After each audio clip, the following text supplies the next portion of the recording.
Hi hello ನಮಸ್ತೆ ಸ್ನೇಹಿತರೆ, ಎಲ್ಲರೂ ಹೇಗಿದ್ದೀರಾ? ನಾವಿವತ್ತು ಮನೆಯಲ್ಲೇ ರೆಸ್ಟೋರೆಂಟ್ ಸ್ಟೈಲಲ್ಲಿ ಶುಚಿಯಾಗಿ ರುಚಿಯಾಗಿ ಗೋಬಿ ಮಂಚೂರಿಯನ್ನು ಮಾಡಿ ತೋರಿಸ್ತಾ ಇದ್ದೀನಿ. ಬೇಸಿಗೆ ರಜೆ ಬಂತು, ಮಕ್ಕಳೆಲ್ಲ ಕೇಳ್ತಾರೆ ಏನಾದರೂ ಸ್ನ್ಯಾಕ್ಸ್ ಮಾಡಿಕೊಡಿ. ಹೌದಲ್ಲ, ಆಗ ಮಾಡಲೇಬೇಕಾಗುತ್ತೆ. ಎಲ್ಲಿ ಹೋಟ್ಲನ್ನು ಹುಡ್ಕೊಂಡು ಹೋಗೋದು? ಈ ಮಕ್ಕಳ ಕಾಟದಿಂದ ಎಲ್ಲೂ ಬೇಡ. ಅದೇ ರುಚಿಯಲ್ಲಿ ನಾವೀಗ ಹೋಟೆಲ್ಗೆ ಹೋದರೆ ಎಷ್ಟು ಖರ್ಚಾಗ್ಬೋದು?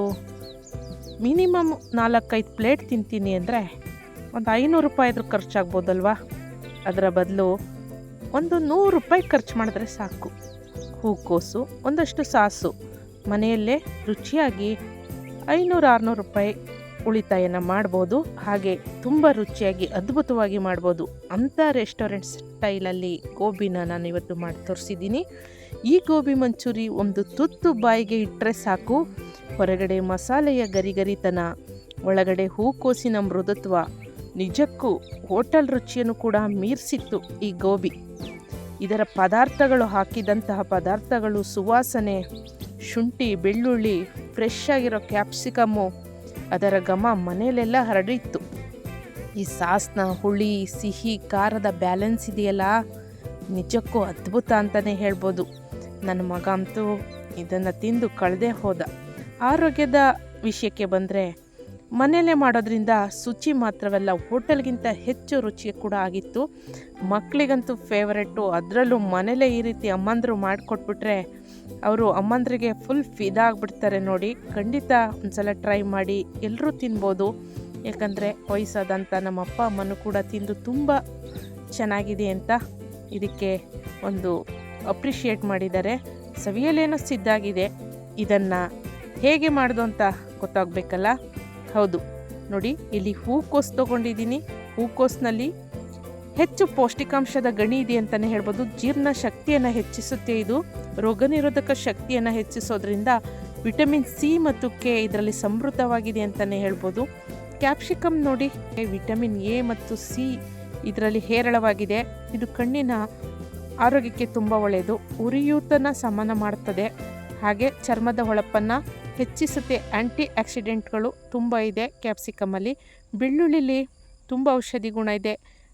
ಆರೋಗ್ಯದಲ್ಲಿ ರಕ್ತದೊತ್ತಡವನ್ನು, ಬಿ ಪಿಯನ್ನು ನಿಯಂತ್ರಿಸುತ್ತೆ ಬೆಳ್ಳುಳ್ಳಿ. ಮತ್ತು ನೆಗಡಿ, ಕೆಮ್ಮು, ಶೀತ ಇರೋರಿಗೆ ಆ್ಯಂಟಿಬಯೋಟಿಕ್ ಆಗಿ ತುಂಬ ಕೆಲಸ ಮಾಡುತ್ತೆ ಬೆಳ್ಳುಳ್ಳಿ. ಶುಂಠಿ ಗೊತ್ತು ನಿಮಗೆ, ವಾಂತಿಗೆ ನಿವಾರಣೆ, ಸ್ನಾಯುಗಳು ನೋವಿದ್ರೆ, ಮೈಕೈ ನೋವಿದ್ರೆ, ರಕ್ತ ಪರಿಚಲನೆಗೆ ಎಲ್ಲದಕ್ಕೂ ಈ ಶುಂಠಿ ತುಂಬ ಒಳ್ಳೆಯದು.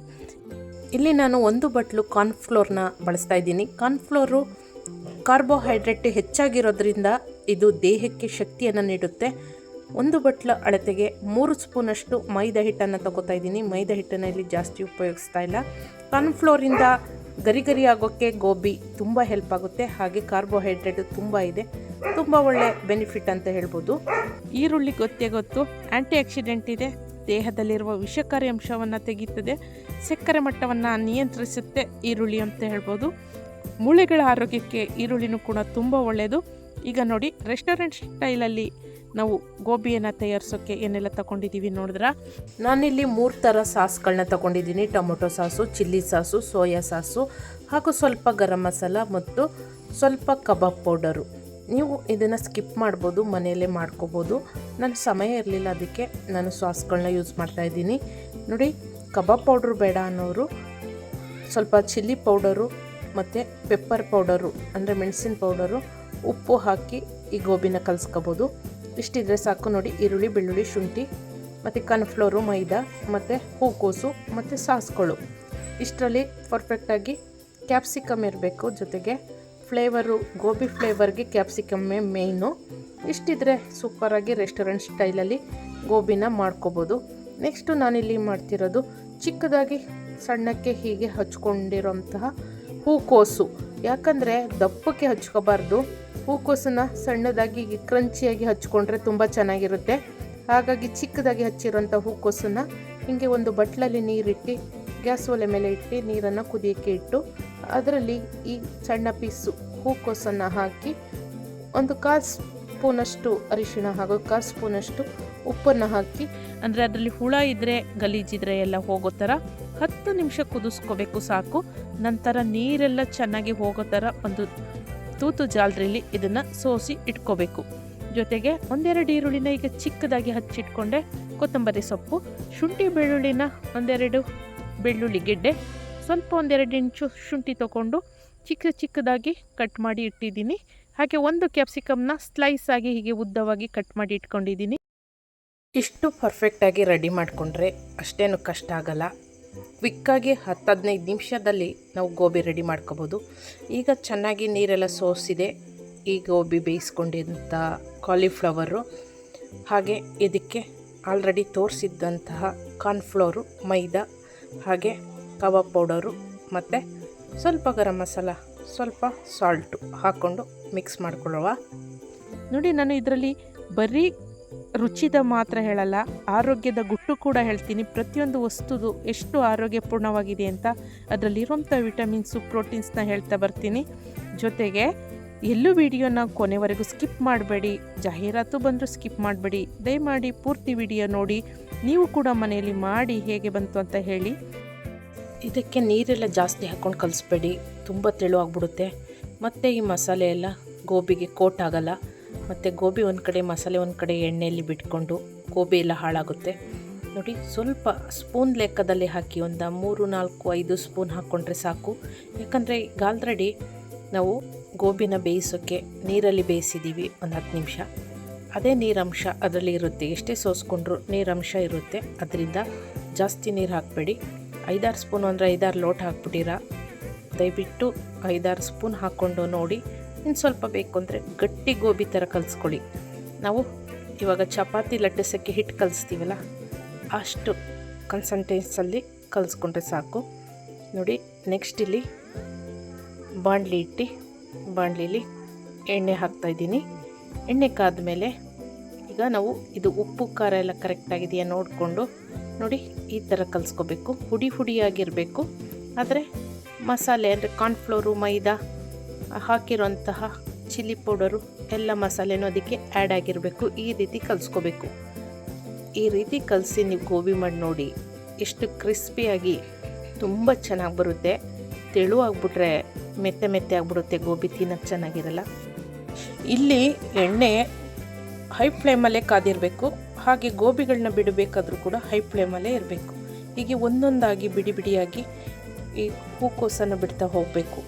ಇಲ್ಲಾಂದರೆ ಎಲ್ಲ ಒಟ್ಟಿಗೆ ಕಚ್ಕೊಳ್ಳುತ್ತೆ.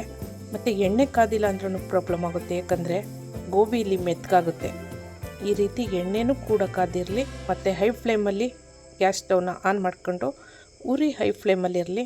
ಈ ರೀತಿ ಬಿಡ್ತಾ ಹೋಗಿ ಖಂಡಿತ ಕ್ರಿಸ್ಪಿಯಾಗಿ, ಕ್ರಿಂಚಿಯಾಗಿ, ಸಾಫ್ಟಾಗಿ ರೆಸ್ಟೋರೆಂಟ್ ಥರನೇ ಬರುತ್ತೆ. ಮತ್ತು ಹೀಗೆ ನೋಡಿ, ಇದು ಬೇಯ್ತಾ ಹೀಟು ಜಾಸ್ತಿ ಆಗುತ್ತೆ ಇಲ್ಲಿ, ಎಣ್ಣೆ ಕಾವು. ಯಾಕಂದರೆ ಜಾಸ್ತಿ ಫ್ಲೇಮಲ್ಲಿ ಇಟ್ಟಿರ್ತೀವಿ ಉರಿನ. ಎಣ್ಣೆ ಎಲ್ಲ ಉರಿ ಎಲ್ಲ ಕೈಗೆ ರಾಡಿಸ್ತಾ ಇರ್ತದೆ. ಮತ್ತು ಎಣ್ಣೆ ಎಲ್ಲ ಸಿಡಿಯೋ ಚಾನ್ಸಸ್ ಇರುತ್ತೆ. ನೀವು ಸ್ಪೂನಲ್ಲೆಲ್ಲ ಹಾಕ್ತೀನಿ ಅಂದರೆ ಬೇಕಾದ್ರೆ ಹಾಕ್ಬೋದು, ಒಂದೊಂದಾಗಿ ತೆಗೆದು ನೋಡಿ. ಹಾಗೆ ಅದನ್ನು ಎಣ್ಣೆಲಿ ಹಾಕಿದ ತಕ್ಷಣ ಕೈ ಆಡಿಸ್ಬಾರ್ದು. ಅದೆಲ್ಲ ಕಾರ್ನ್ಫ್ಲೋರು, ಮೈದಾ ಎಲ್ಲ ಹಾಕಿರ್ತೀವಲ್ಲ, ಅದು ಜಾಲರಿಗೆಲ್ಲ ಬಂದು ಕಚ್ಕೊಳ್ಳುತ್ತೆ. ಅದರಿಂದ ಸ್ವಲ್ಪ ಹೊತ್ತು ಬಿಟ್ಟರೆ ಎಣ್ಣೆಲಿ ಬೆಂದ ತಕ್ಷಣ ಕ್ರಿಸ್ಪಿಯಾಗಿ ಅದನ್ನೇ ಚೆನ್ನಾಗಿ ಬೆಂದು ಮೇಲೆ ಬರ್ತವೆ ಗೋಬಿಗಳು. ಈಗ ನೋಡಿ ಎಷ್ಟು ಕ್ರಿಸ್ಪಿಯಾಗಿದೆ ಅಂದರೆ ತಿಂದವ್ರಿಗೆ ಗೊತ್ತು. ಖಂಡಿತ ನೀವು ಮನೇಲಿ ಮಾಡಿದಾಗ ಇದರ ಅನುಭವ ಆಗುತ್ತೆ.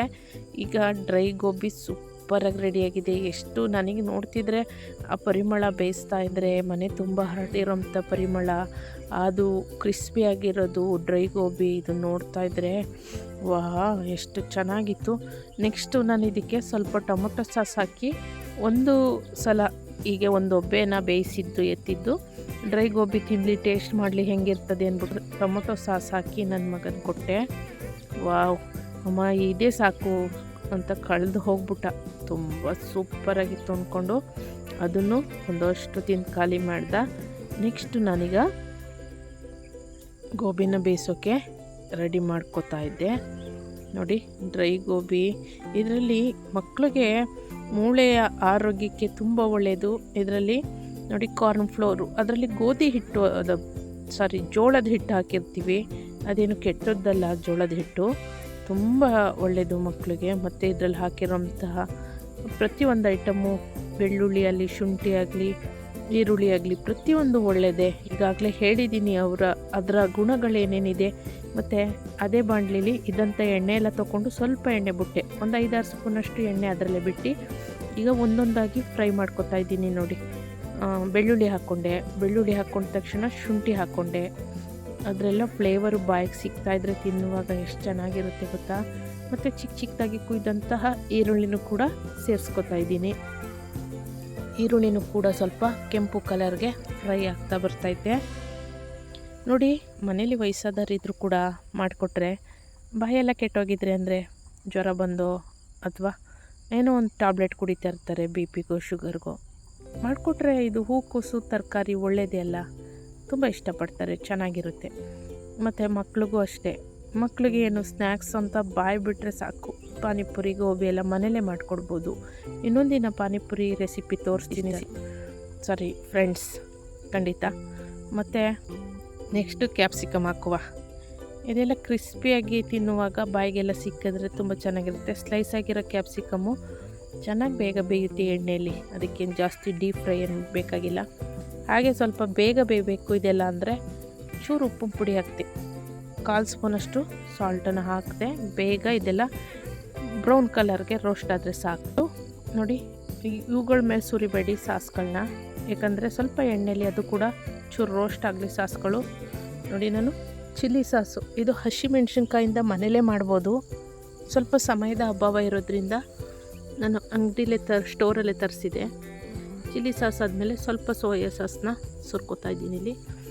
ಅಂದರೆ ನೀವು ಸ್ಪೂನಲ್ಲಿ ಹಾಕ್ಕೊಳ್ಳಿ, ಹಿಂಗೆ ಹಾಕುವಾಗ ಜಾಸ್ತಿ ಬಿದ್ದುಬಿಡುತ್ತೆ ಬಾಣಲಿಗೆ, ಪ್ಯಾಕೆಟಲ್ಲಿ ಹಾಕಕ್ಕೆ ಹೋಗ್ಬಿಡಿ. ನಾನು ಹಾಗೆ ಇದರಲ್ಲೇ ಹಾಕಿದ್ದು. ಅಂದರೆ chilli sauce 1 spoon, soya sauce 1 spoon, tomato sauce 1 spoon ಹಾಕಿದ್ದೀನಿ. ಮತ್ತೆ ನೋಡಿ ಹಾಕ್ಕೋಬೋದು, ಏಕೆಂದರೆ ಖಾರ ಎಲ್ಲ ನೋಡ್ಕೋಬೇಕು.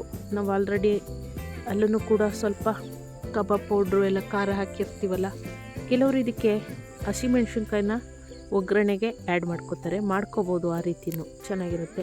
ನೆಕ್ಸ್ಟ್ ಇಲ್ಲಿ ನಾನು 1 ಸ್ಪೂನಷ್ಟು ಕಾರ್ನ್ಫ್ಲೋರ್ ತೊಗೊಂಡು, ಒಂದೇ 1 ಸ್ಪೂನು ಕಾರ್ನ್ಫ್ಲೋರ್ಗೆ ಆ ಬಟ್ಲು ತುಂಬ ನೀರು ಇದೆಯಾ, ಆ ಬಟ್ಲಲ್ಲಿ ಕಾರ್ನ್ಫ್ಲೋರ್ ತೊಗೊಂಡಿದ್ದೆ, ಅದ್ರ ತುಂಬ ನೀರು ಹಾಕಿ ಹೀಗೆ ತೆಳ್ಳಗೆ ಮಾಡಿ ಇದರೊಳಗಡೆ ಹಾಕೋತಾ ಇದ್ದೀನಿ. ಇದಕ್ಕೆ ಜಾಸ್ತಿ ಇದನ್ನು ಬೇಯಿಸಬೇಡಿ, ಎಲ್ಲ ರೋಸ್ಟ್ ಆಗಿಬಿಟ್ಟು ಈ ಗ್ರೇವಿ ಥರ ಹಾಕ್ಬಿಡುತ್ತೆ.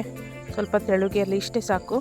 ನೆಕ್ಸ್ಟು ಸ್ವಲ್ಪ ಸಾಲ್ಟ್ ಹಾಕಿದೆ, ಯಾಕಂದರೆ ಸ್ವಲ್ಪ ಸಪ್ಪೆ ಇತ್ತು, ನೋಡಿದೆ ಖಾರ ಉಪ್ಪು ಎಲ್ಲ ನೋಡಿದೆ. ಇನ್ನೊಂದು ಸ್ವಲ್ಪ chilli sauce, tomato sauce, soya sauce ಎಲ್ಲ ಹಾಕ್ಕೊಂಡೆ. ಟೇಸ್ಟೆಲ್ಲ ನೋಡಿ ಈಗ ಹಾಕೋಬೋದು. ಗೋಬಿ ಹಾಕಿದ್ಮೇಲೆ ಹಾಕಬೇಡಿ, ಇವಾಗ ಹಾಕ್ಕೊಂಡು ನೆಕ್ಸ್ಟು ಕರ್ದಿಟ್ಟಿರೋಂತಹ ಅಂದರೆ ಬೇಯಿಸಿಟ್ಟಿರೋಂತಹ ಡ್ರೈ ಗೋಬಿಗಳನ್ನ ಇದ್ರ ಜೊತೆಗೆ ಹಾಕೋತಾ ಇದ್ದೀನಿ. ಹಾಕ್ಕೊಂಡು ಚೆಂದಾಗಿ ರೋಸ್ಟನ್ನು ಕೊಡ್ತಾಯಿದ್ದೀನಿ. ಈ ರೋಸ್ಟ್ ಮಾಡಿದ್ಮೇಲೆ ಸ್ವಲ್ಪ ಈರುಳ್ಳಿನ ಉಳಿಸ್ಕೊಂಡಿದ್ದೆ, ಒಗ್ಗರಣೆಗೆ ಹಾಕಿದ್ನಲ್ಲ ಅದೇ ಈರುಳ್ಳಿನ ಉಳಿಸ್ಕೊಂಡಿದ್ದೆ, ಅದನ್ನು ಮೇಲೆ ಹಾಕಿ ಕೊತ್ತಂಬರಿ ಸೊಪ್ಪು ಹಾಕಿದ್ರೆ ಪರ್ಫೆಕ್ಟಾಗಿ ಹೋಟೆಲ್ ಸ್ಟೈಲಿಯ ಗೋಬಿ ಮಂಚೂರಿ ರೆಡಿ ಆಯಿತು. ಇಲ್ಲಿ ನೋಡಿ ಎಷ್ಟು ಜ್ಯೂಸಿಯಾಗಿ ಬಂದಿದೆ. ಇಷ್ಟು ಜ್ಯೂಸಿಯಾಗಿ ಬೇಡ ಅಂದರೆ ಇನ್ನೂ ಡ್ರೈ ಆಗಿ ಮಾಡ್ಕೋಬೋದು. ಕಾರ್ನ್ಫ್ಲೋರ್ನ ನೀರಲ್ಲೇ ಹಾಕಿ ಇದು ಮಾಡ್ತೀವಲ್ಲ, ಇಲ್ಲಿ ಬಾಣಲಿಗೆ ಹಾಕ್ತೀವಲ್ಲ, ಆಗ ಸ್ವಲ್ಪ ಹಾಕಿದ್ರೆ ಆಯಿತು, ಜಾಸ್ತಿ ನೀರು ಬೇಡ ಅಂದರೆ. ಸಾಸ್ಗಳನ್ನ ಹಾಕಿದ್ದೀವಲ್ಲ, ಜ್ಯೂಸಿಯಾಗಿ ಬಂದಿದೆ.